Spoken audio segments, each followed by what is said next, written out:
मैनपुरी के भाजपा केंद्रीय चुनाव कार्यालय पहुंचे केंद्रीय कानून मंत्री एसपी सिंह बघेल ने बड़ा बयान दिया है। सपा पर हमला बोलते हुए उन्होंने कहा, समाजवादी पार्टी किसी भी स्थिति में गढ़ को नहीं बचा पाएगी और रघुराज शाक्य मैनपुरी में भारी मतों से विजयी होंगे। बघेल ने कहा, विरासत तो नेताजी मुलायम सिंह यादव के नाम से थी, लेकिन अब ये विरासत को सुरक्षित नहीं रख पाएंगे और समाजवादी पार्टी की जीत नामुमकिन है, क्योंकि भारतीय जनता पार्टी ने हमेशा से ही जनता के हित में कार्य किया है। उन्होंने आगे कहा कि विधानसभा चुनाव के दौरान जो कहते थे कि मैनपुरी नहीं आना पड़ेगा, तो विधानसभा चुनाव के दौरान समाजवादी पार्टी का पूरा परिवार मैनपुरी में ही पड़ा रहा।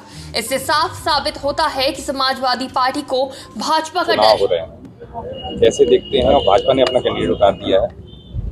हालांकि कई पार्टी ऐसे कह रही थी नेताजी के श्रद्धांजलि के तौर पे यहाँ पे पार्टी को किसी भी प्रत्याशी को उतारना नहीं चाहिए था। कैसे सोचते हैं और किस तरह की लड़ाई हम लोग को देखने को मिलेगी यहाँ उपचुनाव में?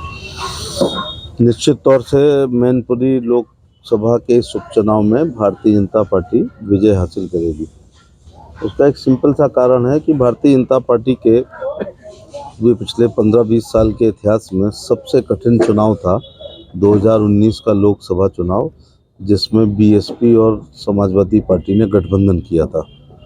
और वो दोनों वो पार्टियां हैं जो उत्तर प्रदेश में 4-4, 5-5 बार सरकारें गठबंधन से भी बना चुके हैं और अकेली दम पर भी पूर्ण बहुमत की बसपा ने भी और सपा ने भी सरकार बनाई। 7 से 12 बसपा और 12 से 17 उन दोनों का गठबंधन था और उन नेताओं में वोट ट्रांसफर करने की क्षमता है। तो चाचा भतीजे एक हो गए हैं क्या? कुछ चौंकाने वाली बात नहीं है। मुझे कोई और नहीं, तुझे कोई ठौर नहीं, ऐसा 17 से 22 के बीच में लगातार चल रहा है।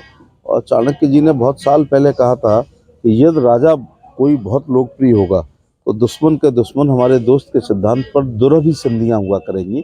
ऐसी ही दुरभ संधि सपा और बसपा की 19 में हुई थी और शिवपाल जी की, अखिलेश जी के पुराने, आपको पुराने दिखाना चाहिए। कल एक बयान था कि नहीं हमारे अंदर कभी मतभेद नहीं थे। इनके मतभेद भी थे और मनभेद भी थे, और जिसकी अभिव्यक्ति समय समय पर दोनों लोगों ने खूब की है। और कई बार तो पार्लियामेंट्री शब्दों, असंसदीय शब्दों का भी प्रयोग हुआ है। और कुछ समय ऐसा भी लगा जब एक दूसरे को पार्टी से निकाला गया, नेम प्लेट उखाड़ी गई, कार्यालय से बाहर किया गया, ऐसा बहुत हुआ है। तो वो ये बयान है कि नहीं हमारे अंदर मतभेद नहीं था। और प्रगतिशील समाजवादी पार्टी उनकी है और उन्होंने अपने प्रत्याशी उतारे थे। जी, अभी स्वामी प्रसाद मौर्य ने कुछ दिन पहले राम जी के ऊपर विवाद बयान दिया है, उसके बारे में आपकी प्रतिक्रिया? भगवान राम आस्था विश्वास के प्रतीक है, विष्णु के अवतार हैं। हम सनातन धर्मियों के लिए वो हमारे लिए ईश्वर हैं। और राम जी कोई गुलशन नंदा प्रेम, राम जी, कृष्ण जी, हनुमान जी, विष्णु बहस जी, हमारी माताएं, ये कोई गुलशन नंदा प्रेम वाजपेयी रानू या इब्ने सफ़ी BS जेम्स शेडली चेज या आर्थर कॉनन डॉयल राइटर के पात्र नहीं हैं। ये सब थे, ये हैं और हमेशा रहेंगे।